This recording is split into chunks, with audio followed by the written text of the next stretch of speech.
اسم من طوفان، باشنده فعلی پاچا صاحب پایمنار ولسوالی دهسبز. فعلا در ولسوالی پغمان به میله آمدیم همراه فامیل. شکر الحمدلله بسیار آرامی نرمال خوش هستیم. ما بسیار راحت میتونیم که فامیل خود هر گوشه وطن راحت رفته و آمده بتانیم. شکر الحمدلله کل ما مسلمان هستیم. حجاب اسلامی حجاب کلگی است. به دلیل از کل ما خور مادر داریم. هر کس که حجاب اسلامی را مراعات کنه برای خودش برای دینش برای ازیا بسیار موثر است. او دنیایش گل گلستان است. ولی از قبل کده ما نمیتونستیم با فامیل با اولادا جای رفته بتانیم، ولی حال شکر الحمدلله آرام میتونیم در زیر چتر آرامی زندگی کنیم. یو ټولنه چې اسلامي ټولنه ای نو د امر بالمعروف نهی عن المنکر نهایت پکې ضرور ده. په دې باندې ضرور ده چې اسلام کې د هر څه لپاره یو حد او حدود یو چوکاټ ده. نو کله چې د یو مسلمان لپاره یو حد او حدود تعیین شوی ده، هماغه مسلمان باید خپل حد او حدود نه زیات تجاوز ونه کړي.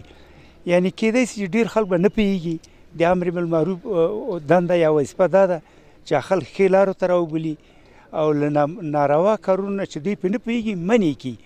دا بهترین کار ده او هره جامعه دې ته ضرورت لري، بالخصوص اسلامي جامعه. کله چې په اسلامي جامعه کې د انسانانو ژوند د انسانانو هغه عمل کردونه ټول باید په اسلامي چوکاټ کې وسیږي. دا په دې باندې که چېرته داسې ونه وسي نو د اسلامی جامعه او د غیر اسلامی جامعه په منځ کې څه تفکیک په‌ای؟ فعلا که مردم میاین نسبت به سابق فامیلا هستن که گروهی میاین اینجا به پارک میاین، جای سیاحتی تفریح شکر است و خیلی احساس آرامش میکنن در کنار فامیل خود در این سایه در این محیطی که میاین. سابق که بود مردم می آمد با فامیل خود می آمد که اذیت میشد توسط مردم، توسط یک تعداد اشخاص که همیشه مزاحمت به پارک میکرد و مردم میکرد. و نسبت به سابق الحمدلله که فعلا آرامی است، مردم راحت میاد تنها باشن، چی با اعضای فامیل خانواده باشه راحت سیاحت میکنن، دیدن جای طبیعی زیبا میکنن.